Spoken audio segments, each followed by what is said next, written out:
The early 1940s. The world was in the grip of the Second World War. Britain, once a superpower, found itself in a precarious position. Britain, once a superpower, found itself in a precarious position.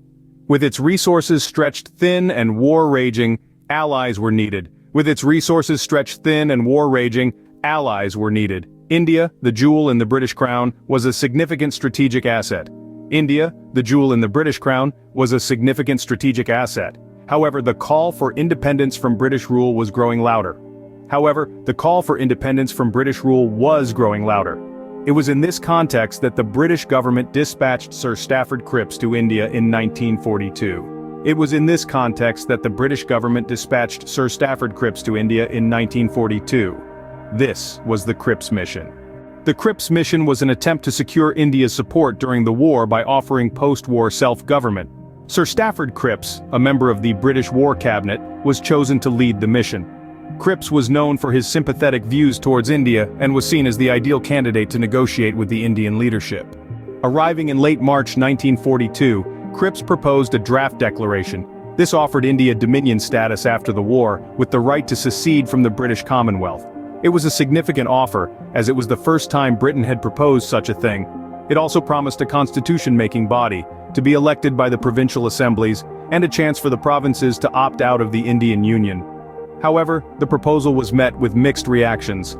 The Indian National Congress, the largest nationalist organization, rejected the offer. The Congress demanded immediate independence, not post-war promises. They argued that the British had no moral right to decide India's future without the consent of its people. The Muslim League, another significant political organization, also expressed reservations. Their leader, Muhammad Ali Jinnah, was concerned about the rights of Muslims in a predominantly Hindu India. The option for provinces to secede from the Indian Union was seen as a safeguard, but it was not enough to secure their full support. Despite Cripps's best efforts, the mission ended in failure. The rejection of the proposal by the Indian National Congress deepened the chasm between India and Britain.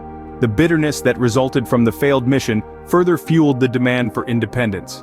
The Cripps Mission was a significant event in Indian history. It highlighted the growing demand for immediate independence and the unwillingness of the British to relinquish control. It also showcased the divisions within Indian society, particularly between the Hindu-majority Congress and the Muslim League. Despite its failure, the Cripps Mission set the stage for future negotiations. It was a clear indication that Britain was willing to consider significant constitutional changes. It was a precursor to the eventual granting of independence in 1947, albeit in a manner that led to the painful partition of India and Pakistan. In essence, the Cripps Mission was a turning point. It marked a shift in Britain's approach to its colonial holdings, and it underscored the determination of the Indian people to secure their independence. It was a chapter that, while marked by failure, was integral to the eventual triumph of the Indian independence movement.